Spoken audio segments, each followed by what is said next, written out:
Lietuvoje jau antra, trečia savaitė, kiek čia yra, kai žmonės gali antros pakopos pinigus naudotis. Naudojasi kas kaip išmano, naudojasi pagal savo finansinį raštingumą.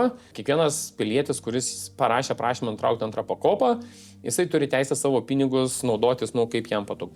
Aš kadangi turėjau parašyti, bet neparašiau, nes kadangi mačiau Irano karas ir Amerikos, kuom tai baigsis, tai noriu dabar pažiūrėti, kaip vystysi situacija. Jeigu ką, tai dabar jau rašysimės, antram ketvirtį reikia sulaukti birželio mėnesį esamos situacijos ir tada bus galima priimti sprendimus. Bet pažiūrėkite, koks atsirado puolimas iš vadinamų tų asmenų, kurie žmonės suvarė antrą pakopą. Žmonės kvaili, žmonės buki, nėra finansinio raštingumo, žmonės pravalgė savo ateitį, pensiją ir panašiai.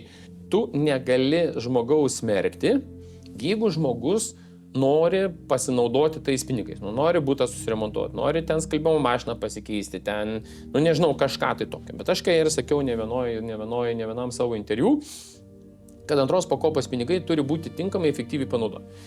Kitas yra momentas, dabar pasimsit antrą pakopą pensijų pinigų ir jeigu jums iki pensijos liko 20 metų, ar ten, 15 metų, niekas jums netrukdo po pasimtų pinigų vėl užpildyti prašymą ir vėl dalyvauti antroje pakopoje.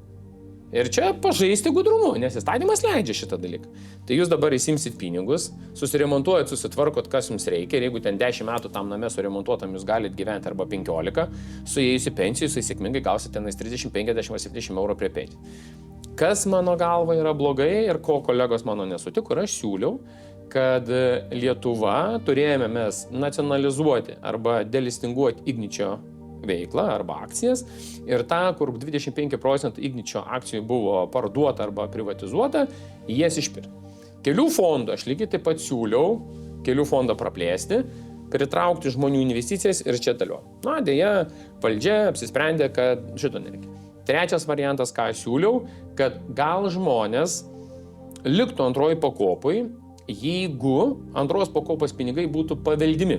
Dabar įsivaizduokit taip, jūs sulaukite pensinės amžiaus, arba prieš pensinį amžių, kaip pavyzdys, pensinė geriausias palyginimai. 60 ten, 2 mėnesiai po jūsų gimtadienio, kaip jūs gaunat pensiją, ne? Ir jūs mirštate. Ir paveldėjimo, taigi nėra.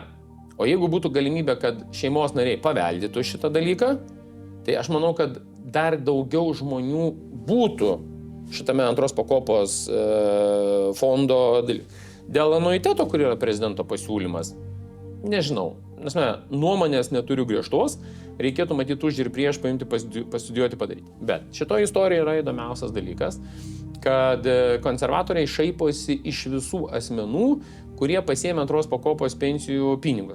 Sako, kvailiai, jūs ten šiokie nokie ir panašiai. Ir dar kartą pasakysiu. Kažkodėl, kai Arūnas Valinskas pasakė, kad pasiėmė pinigus ir kaip panaudojo, tai konservatoriai tyli, kad jisai kvailas, kad netinkamai panaudoja. Ir aš labai norėčiau, kad žurnalistų užduotų klausimą. Jeigu pereitų per konservatorių frakciją, perskambintų konservatorių merams, vicemerams, tarybos nariams, partijos prezidiumo nariams ir užduotų klausimą. Ar jūs pasiėmėte iš antros pakopos pensijos pinigus ar ne? Ir jeigu išaiškėtų, kad 20% konservatorių partijos tokių žmonių pasiėmė, tai kaip jums atrodo, tai ką reiškia konservatorių partija 20% kvailių yra? Ar debilų, kaip sako tas Juozapaitis, nors atsiprašė. Tai aš manau, kad antrą pakopo pensijų paimti pinigai, dar kartą sakau, jie įsiūbuos į bangos tą laivą. Klausimas kaip ir pasikartosiu. Ar žmonės tinkamai efektyviai panaudos pinigus, bet čia yra jų reikalas.